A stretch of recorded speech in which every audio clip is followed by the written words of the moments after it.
மக்களே இங்கே பாருங்க, இன்னைக்கு ஒரு த்ரில்லிங்கான நம்மளுக்கு ஒரு எக்ஸ்பீரியன்ஸ் கிடைக்கும் போது நம்ம அந்த ஒரு சின்ன ஒரு மலை மாதிரி இருக்குது, அதுக்குள்ளே நம்ம ஏறி போகிறோம். பிறகு நிறைய புல்லாக இருக்குது, மேபி நிறைய ஏதாவது இருக்கிறதுக்கு வாய்ப்பு இருக்குது. மக்களே நான் உங்களுக்காண்டி தான் மக்களே இந்த ரிஸ்க் எடுக்கே வாங்க மக்களே, நம்ம ஒவ்வொருத்தரும் மேலே ஏறி போவோம். ஸ்பைடரோட அந்த இது இருக்கு, வீடு இருக்கு பாருங்க மரத்தில். பாருங்க மக்களே, இந்த ஸ்பைடர் இது கடிச்சிருந்துச்சுன்னா ரொம்ப புளியாக குட்டி குட்டியாக ரேஷஸ் மாதிரி விழும், ரொம்ப ஆபத்தான ஒன்று. நம்ம இதெல்லாம் கரெக்டாக நம்ம இது வந்து டச் பண்ணாத அளவுக்கு போகணும். நீ அதே எடுத்துகிட்டு இருக்கேமா மக்களே, என்ன எடு மக்களே கொஞ்சம்.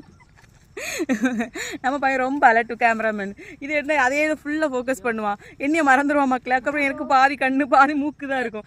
சரி மக்களே வாங்க நம்ம மேலே போவோம். உள்ள அனுப்புறோம் மக்களே பாருங்க, சூப்பர். அது பேர் வந்து நல்லா இருக்கு நல்லா இருக்கு. வெளியே நம்ம டீம் வந்து ரெண்டா பிரிஞ்சிட்டு, ஒருத்தங்க அந்த ரூட் வழியா போறாங்க, இந்த ரூட் வழியா போறாங்க. ஆனா நான் சொல்லியிருக்கேன் எல்லாரும் ஒரே ரூட் வழியா போங்கன்னு சொல்லியிருக்கேன். வாங்க மக்களே, கண்டுபிடிக்க வேண்டியதா. இனி இவங்க கண்டுபிடிக்கிறதுல பெரிய டாஸ்கா இருக்கும் போல இருக்கு. எலும்பு கூட மக்களே இங்க வாங்க, ஒரு மர்டர். வாங்க மக்களே, ஒரு மர்டர் நடந்து